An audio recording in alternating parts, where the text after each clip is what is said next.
Hello there, my dear students. Okay, did I call you students? Well, I'm a student too. Together, we're going to learn ecology. This is Living Environment Regents Review session. Okay, ready? Let's go. I'm going to share a screen with Living Environment Regents Review Ecology right there. Okay, so again, remember, the method that I'm using here to teach you is called, well, I guess I came up with that. I might have come up with the new terminology in the field of education. I personally call it mining for knowledge, which means you and I are going to mine for knowledge, okay? We are holding axes or tools or hammers, whatever you call those things that you go in and mine for coal. But instead of coal, this is knowledge we're going to be extracting today. So you and I are together in this boat, in the same boat. Um, First things first, let's read the question. Base your answers to questions 1 through 3 on the diagram below and on your knowledge of biology. The diagram represents a food web in an ecosystem. So here we are given a picture of birds, insects, rodents, amphibians, then flowers, right? And there's something going on. There's some sort of relationship, all these arrows going back and forth. Again, logically, I'm thinking whatever the arrow is going from, that means that is something that is going to be eaten by grasshopper, for example. Grasshopper eats wheat, so it goes into grasshopper's stomach, and then grasshopper hops into the stomach of a frog. The frog ends up in the stomach of a snake, and so on and so forth. All right, let's read the first problem or question. It's not a question, it's a problem, I guess. If the population, excuse me, I should have turned off my phone. Give me 1 second. I'm going to pause this, okay? I'll be right back. Let's take a break for a second. Okay, so I took care of my business. Now let's go back to our page. Preview this. All right, so if the population of hawks in this area increases, right, their prey populations might decrease. Later, with fewer prey, the hawk population might decrease. The prey populations might then increase. This is an example of, okay. So what is happening here? For those of you who may or may not know what prey is something that another animal eats. It, basically, you can call it the victim, right? So now, what is the opposite of prey? Is predator. Hawks, owls, snakes are predators. They consume frogs, rabbits, mice, and grasshoppers, who are, in this case, our prey. Now, caterpillars are prey to frogs, but I don't think you can call flowers as being preyed upon, because the word prey indicates movement or being chased after by a predator. So since flowers don't really run, you can't really call them prey. But anyway, now that you know what prey and predator is separately, we can actually look at this and solve the problem. Okay, A, can we finish the sentence by using option A? This is an example of an ecosystem that is completely out of balance. Well, the fact that hawks are increasing in numbers, right? Then there's competition for food, which generates after the increase. The prey population, such as frogs, rabbits, mice, and others, might decrease. Okay, well, that's normal. That's not out of balance. I mean, it is going out of, I guess it's disproportionate if you want to, put it that way.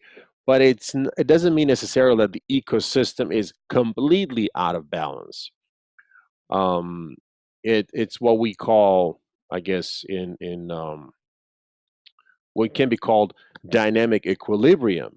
Okay, natural dynamic equilibrium, or in the nature, or ecosystemic equilibrium. But anyway, balance is there. I don't really see what the problem might, what the balance is.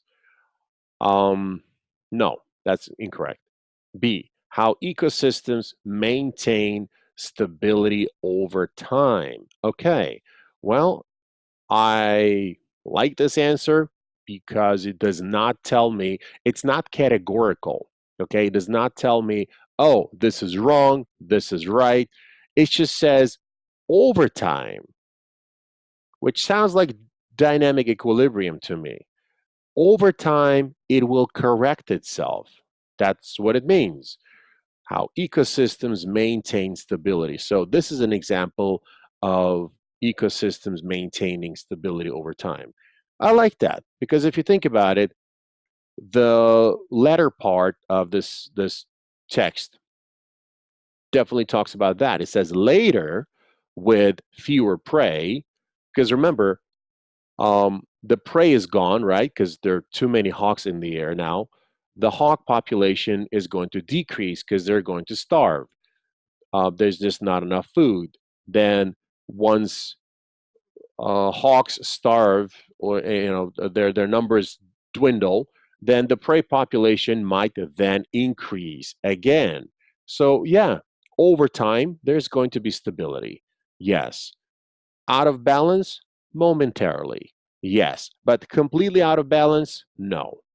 So A is incorrect. B, I like it. I can't rule out C and D without looking at them. So let's jump onto C. Option C, interaction between biotic and abiotic factors within an ecosystem. Now, biotic literally means alive. Abiotic mean the element that has nothing to do with being alive, such as temperature and other things alike. So interaction between alive and something that is not alive, factors within the ecosystem. Now, when I'm looking at this picture, all I see is life. Okay, I don't see temperature. I don't see other things that would be abiotic. Now, so I don't know how this is relevant to what we are doing here. Okay, we are talking about a bunch of hawks populating an area, and then exterminating mice, and then mice almost disappearing. Hawks are dying because there's no more mice to feed them, and then mice populations are bouncing back. So, no, we're not talking about anything abiotic. C is incorrect. D, ecological succession in an ecosystem. Um, well, that sounds like natural selection to me. We are not necessarily talking about that right now. Irrelevant. I'm going to jump on B and say that B is the correct answer. Moving on. Missing from the diagram of this ecosystem are A, biotic factors and decomposers. Okay. Well, think about this. Um, Biotic factors. The fact that one species is going to increase in numbers and the other one is going to decrease, well, those are biotic factors. Are they missing? No, they're not. So A is incorrect. Autotrophs only. So missing from the diagram. Well, plants are autotrophs, right? And they're not missing. So C is incorrect. B, what is missing? Abiotic factors, well, we talked about that. There is no talk about temperature, for example. Decomposers. We don't really have the caterpillar is kind of suspicious, right? If you think about it. But I don't really see other bugs per se on a smaller scale, such as bacteria that would decompose. Caterpillar is not, of course, a bacteria on that scale, but we don't really have decomposers here that would play into this. So I think B could be our answer. Let's take a look at D. Heterotrophs only. They're missing? No. No, it's incorrect. Not going to even explain that. B is our correct answer. Moving on. Number 3, which row in the chart below best identifies the relationships between the mice and the wheat? So let's see, mice and wheat. Okay, that's a good one, right? Let's see, which row? So we got 4 rows. Row number 1, roll of mice, producer. A mouse is not a producer, so no, A is not a good answer right off the bat. Row 2, predator. A mouse is not necessarily a predator because wheat is not a prey. So no, that's incorrect. 3, host. No, and wheat is definitely not a predator. So 4, that's the only answer we're left with, and that is the correct one without even knowing what it says. But let's see what it says. Consumer, yes, mouse is a consumer. Wheat producer, absolutely yes, hands down, number 4 or D. Moving on, all of Earth's water, land and atmosphere within which life exists is known as, that's a good one. Is it called a population? Is it called a community, a biome, the biosphere? What do you think? A population of a country, maybe, yes, but not all of the Earth's water, land, and atmosphere, okay? A community, again, has to do with people primarily. A biome, I like that, but biome means something else. And by the way, what does biome mean? I have no clue. So why don't we just copy that word and head over to the, what do you call this? So we're going to open a new window. Hold on. All right, so we're opening a new window and we're going to look it up. I'm going to share that with you. Okay. All right, here's the browser. Bio definition.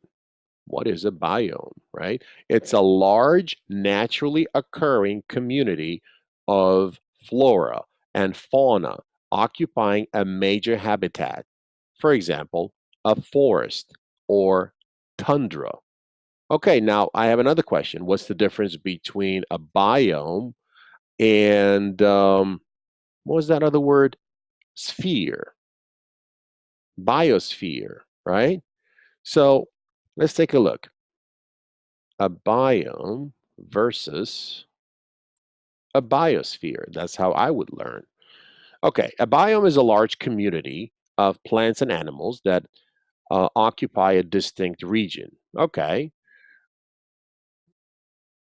On Earth, this might be grassland, tundra, desert, rainforest, and so on and so forth. A biosphere may contain all of the biomes, right? So, such as Earth's surface, where all life takes place. Sounds like we got our winner. So, let's go back to our test and see if we have this biosphere, which literally means all of Earth's water, land, and atmosphere. Wow, that was a good one. I like that.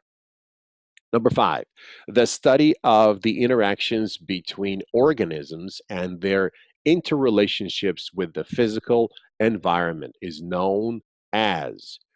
Okay, the study. So right off the bat, I know there's going to be some sort of logy at the end. Okay, well, all of them have logy because logy means study. So, or science. The study of the interactions between organisms. Okay, now I like, for example, well, I don't know, right? We are digging for knowledge together. So, how would I know which one is which? Ecology. All right, so let's find out what ecology means to begin with, shall we? Let's see. Ecology. All right, so let's go to ecology. Most of you will know what ecology means, obviously. It's a branch of biology. It's a science that deals with the relations of organisms to one another and to their physical surroundings.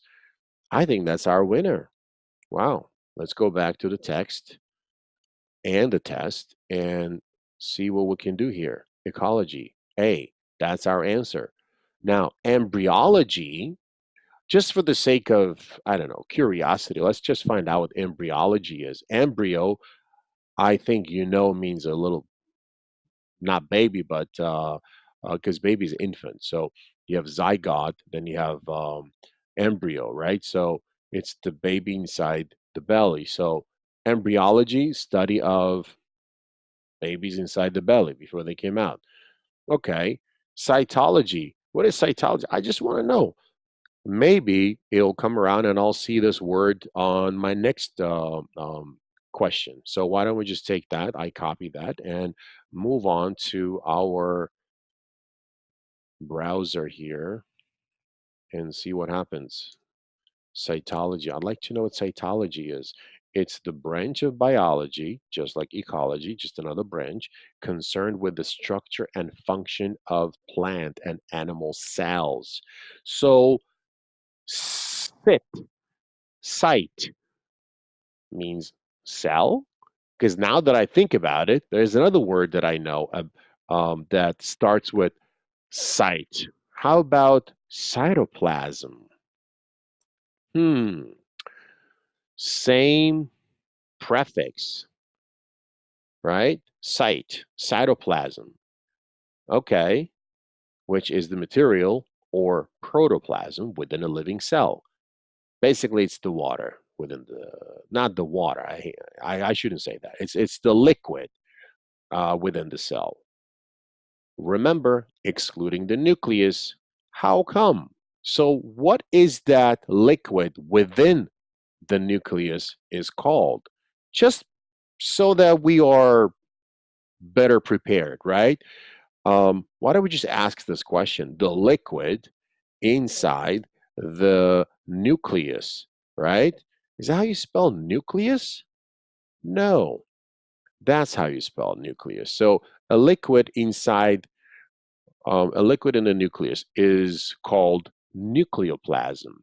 So that now you're aware that cytoplasm is something that is outside of nucleus but inside the cell. And nucleoplasm is the same thing, but it's inside the nucleus. All right, so let's just move on to our test. There you go. Cytology. Now we know that.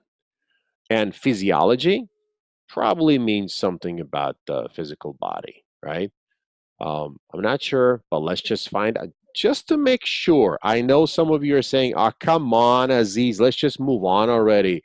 I know, but trust me, sometimes you assume, but then it comes out wrong. So I want you to pass all of your tests, okay? Physiology, the branch of biology that deals with the normal functions of living organisms and their parts. There you go. I was right. Physiology, physical body. Moving on. Okay, fine. Let's just go back to our test. So A is the right answer for number 5. Okay, number 6. The science of ecology is best defined as the study of, we just did that, didn't we? So we go back to 5, for example, and look at this. It says the interactions between organisms and their interrelationships with the physical environment. Okay, this is exactly the same thing right here. The interaction of its living organisms. Hello, we just did that. This is so amazing. I love this test. One problem gave us the answer for another one. So the science of ecology is best defined as a study of the interactions. It definitely B. I'm not going to even read the rest of it. So B is correct. Moving on. The next one is 7. Populations of aspen trees in the western United States are being destroyed by an unexplained illness. The altered landscape is affecting the animals that live there. Populations of deer mice are increasing greatly in these areas. Unfortunately, these mice often carry a virus that is deadly to humans. This scenario best shows that A, a change in the environment always results in disease. Now, I don't like this answer right away because, first of all, it says always, it's categorical, it's absolute. Watch out, stay away from things like always, never, okay? Because there are never things that are always the same.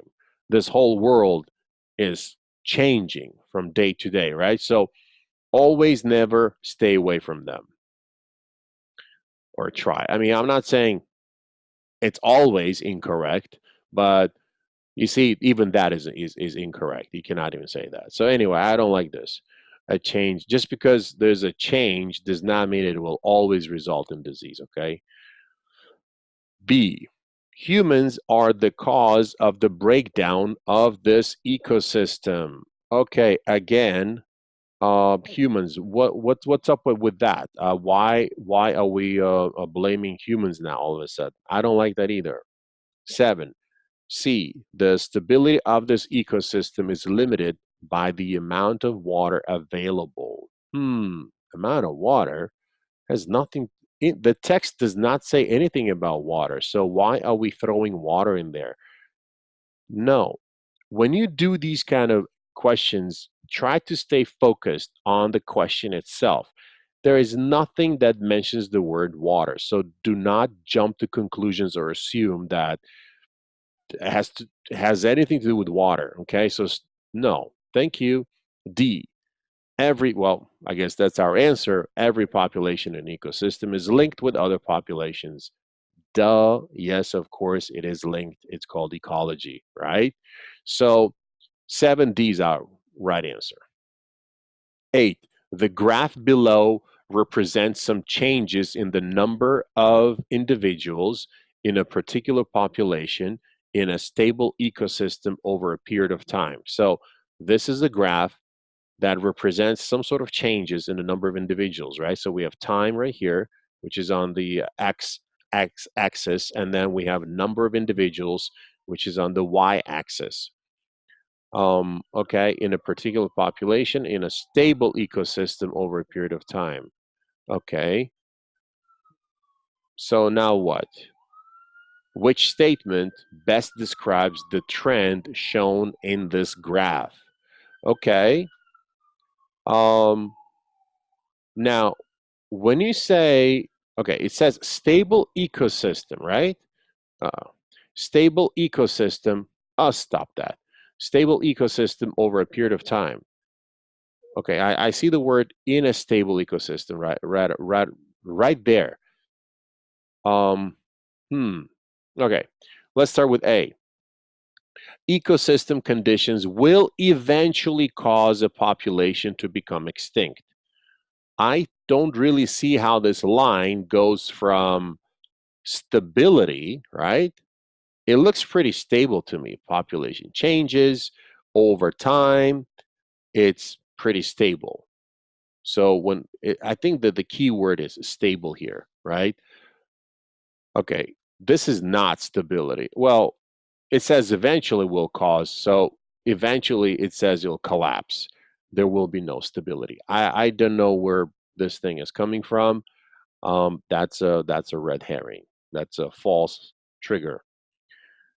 B, in a stable ecosystem, this is stable ecosystem, the number of individuals in a population is usually maintained within a certain range. Aha, within a certain range. Okay, dynamic equilibrium.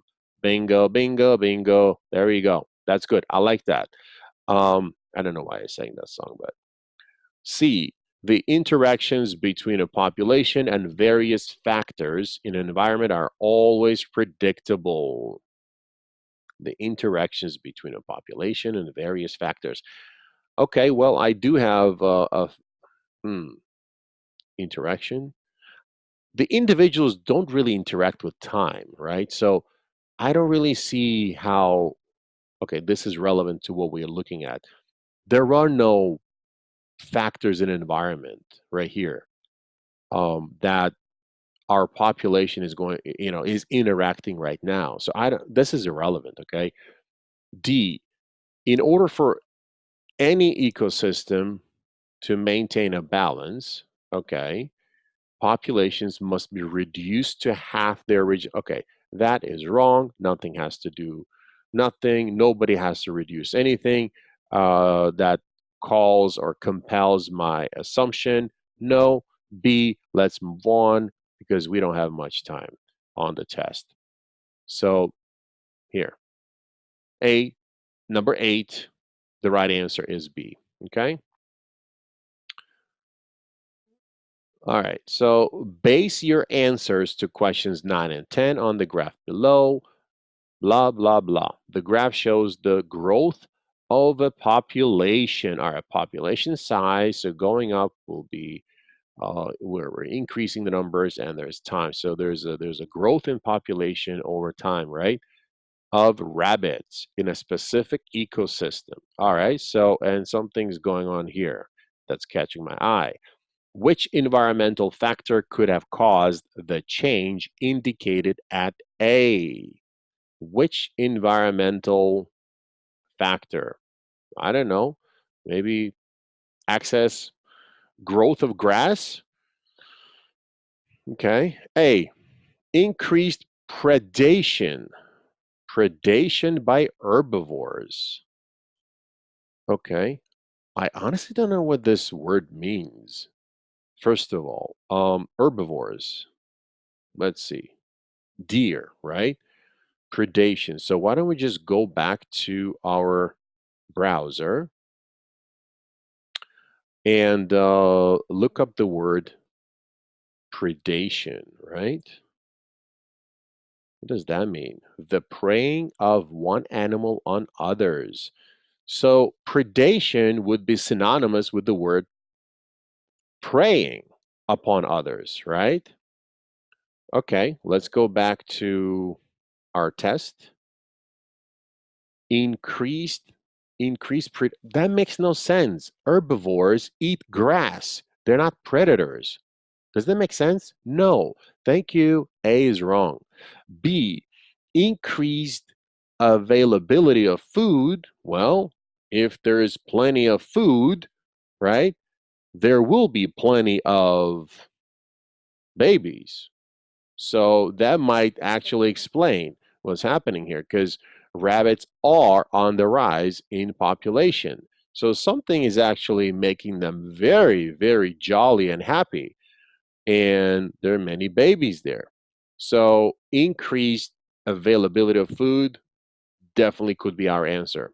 C, increased number of decomposers. I don't know how is that related, how that is related to um, the increase in population of rabbits, except for the fact that maybe decomposers are doing their job a lot better and the grass grows taller. And anyway, no, thank you, goodbye. D, increased competition among carnivores. Okay, just because, anyway, what does that have to do with increased competition? No, I don't know how this is going to. All right, let's say hawks, right? Carnivores and owls. There's an increased for them to increase competition. Um, you would have to decrease rabbits. That would increase the competition. But in this case, rabbits are on the rise. So that's not going to increase competition. That's going to decrease the competition because everyone has their own rabbit now. No, D is incorrect. I'm going to stick to B. B is the correct answer for 9. 10. Over a period of time, the location of the dashed line, okay, right here, was, okay, hold on. Where was I? Location of dashed line would move from location B to location C on this graph if if the birth rate of, so which is what they're saying is over a period of time the dashed line would move from B to C. It's okay, the dash, okay, first of all, what does it represent? It represents the average. That's what it looks like, the average of this dynamic equilibrium in population size of rabbits, right? um okay, so and then it's gonna, so basically they're saying their specific ecosystems, the stable rate at which they are, their population, okay, uh, okay, what's the word? The range of stable population, there you go, is going to decrease. Let's see. If A, the birth rate of the rabbit population was equal to the death rate of the rabbit. Okay. Um, I don't know how that has anything to do with that because that's what we're seeing now. Okay, the death rate is equal to the rabbit population birth rate, so that's what B is. So no, that's incorrect. B, there was a decrease in the number of rabbit predators and an increase in the availability of plants. No, that's incorrect because if you decrease the predators, then rabbits will actually spike again. So that's incorrect. There was a decrease in the availability of minerals, water, and shelter. Okay, well, something is okay. These are abiotic factors, right? That might be affecting rabbits. So if you think about it, there's a volcano that's spewing ash and other things and wiping out rabbits because it's dark and you can't see anything, and it's anyway killing all the grass. I see how that might affect this dashed line and lower it to sea level. That could be our answer. D, the entire rabbit population migrated to a new ecosystem containing, okay, I don't like this. The entire, again, it's categorical. It says all rabbit population migrated. Well, I don't know how that, first of all, is relevant to this thing. So they could move to a greener grass pasture. That's fine with me, but it does not explain the dynamic equilibrium in a specific ecosystem. So we're talking about this ecosystem, not some other ecosystem, okay? I will put my money on C. All right, 10C is the right answer. Moving on. All right, we have this chart now. Base your answers to questions 11, 12. Look at the picture. The diagram represents the current percentage of each population by age and gender, male and female, for 2 countries. Okay, let's see what's happening here. Um, so let's take a look at this picture. Now there's some sort of pyramid going on in country A. There's a percent of population. There's 10 over here, 10% over here, male, female. So there are no negative numbers. It's just different category. And then you have percent of population. So these are same pictures. Just because the shapes are different doesn't really mean they're different. It's just different information is reflecting different shape. So there's definitely something less in country B, right? It's trim, it's leaner, let's put it that way. It's trimmed by statistics than country A. All right, so what's happening here? 11. At the present time, both populations have the same number of individuals. Okay. In which of these countries will the population growth over the next 20 years place the greatest strain on the environment? Okay. Well, I definitely see a baby boom right here. If you see my mouse right here, um, 0 to 4, there's an explosion of babies, male and female, right? So within the next um, within the next 20 years, country A is going to have to feed a lot of people, right? And then let's see, yeah, they definitely don't have too many people over age of 85.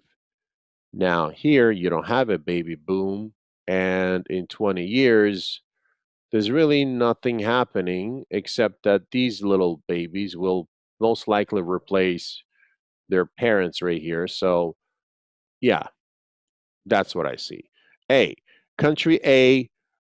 Okay, what was the question again? In which of these countries will the population growth over the next 20 years place the greatest strain on the environment? Well, definitely country A. What does it say? A, country A, since the larger percentage of young could result in rapid population growth. Yes, I agree with that. Country B, let's just eliminate all these other ones, right? Country B, since the smaller percentage of young could result in no, incorrect. Country A, since the smaller percentage of people over 60 uses the most resources. How? No, thank you. People over 60 don't eat much to start with. Country B, since the larger percentage of people use smaller, larger. What?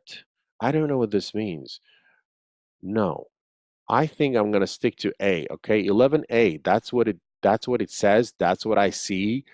And remember, do not allow these other options to mess with your mind and confuse you. Stick to facts. Country A has the larger percentage of the young. That's it. Stick to that. 11A is our right answer. Um, Question B, approximately what percentage of the population of country A is less than 10 years old? Okay. Country A, approximately what percentage? Younger than 10 years of age. Okay, well, there you go. We have 10, 14, correct? And let's see, approximately of the population of country A. Ooh, okay, this is a good one. How would you even do this? Because okay, I'm a little bit confused here. Approximately what percent of the population of country A is less than 10 years old? How would you know that? So let's see. You got this part, right? This part, 10 to 14. Oh, that is the problem. Because I'm including 10, 14 in there. We should include, it says less than 10. So we're going towards 5, 9, and the babies. All right, approximately what percent of population is less than 10? All right, so now we have to add these, right? This and this. And okay, I'm stumped. I don't know what to do here. Would you guys write some comments and help me out how to calculate this? I'm going to actually seek some advice from a mathematician that I know. Her name is Camilla, um, and she's going to help us out with this evaluation. I'll be right back.